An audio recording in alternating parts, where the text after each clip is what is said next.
Lockheed Martin's $502 million deal supports Apache night vision. The U.S. Army awarded Lockheed Martin a $502 million contract to provide ongoing support services for the modernized Target Acquisition Designation Sight and Pilot Night Vision Sight system, known in Army circles by the shorthand MTADSPUNS, the combined sensor and targeting package mounted on every AH-64 Apache helicopter in the U.S. fleet. The MTADSPUNS, also nicknamed Arrowhead, functions as the helicopter's eyes, combining a targeting sensor package mounted in a turret below the nose with a separate pilot night vision system mounted above it, together giving the aircraft's two-person crew the ability to spot, track, and engage targets in complete darkness, through smoke, or in bad weather using forward-looking infrared cameras that detect heat signatures rather than relying on visible light. The pilot's half of the system slaves an infrared camera directly to the pilot's head movements,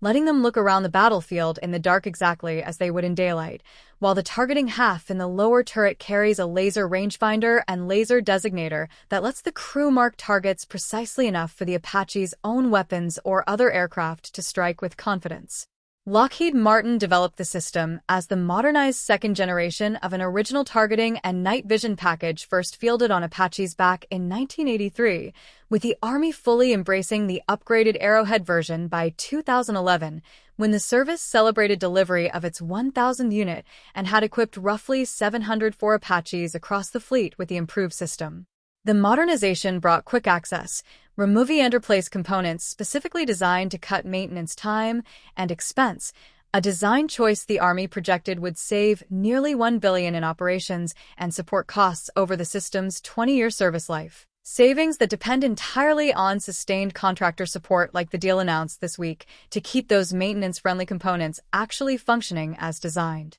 That maintenance relationship has continued evolving well past Arrowhead's initial rollout. Lockheed Martin has periodically won additional contracts over the years to refurbish the system's electro-optical components, upgrade its cockpit displays from black and white to color imagery for better target identification at longer distances, and replace older mechanical components like spinning mass gyroscopes with modern inertial measurement units. Changes that have progressively extended both the system's capability and its expected service life well beyond what the original 1980s Sarah MTADSPUNS could offer. This new $502 million award falls under what the Army calls post-production support services, a category covering the unglamorous but essential work of keeping fielded equipment maintained, repaired, and updated after the initial manufacturing run has ended, rather than funding new production of additional units. The Army structured this contract as a sole source acquisition solicited to a single bidder, Lockheed Martin, which received the only bid submitted,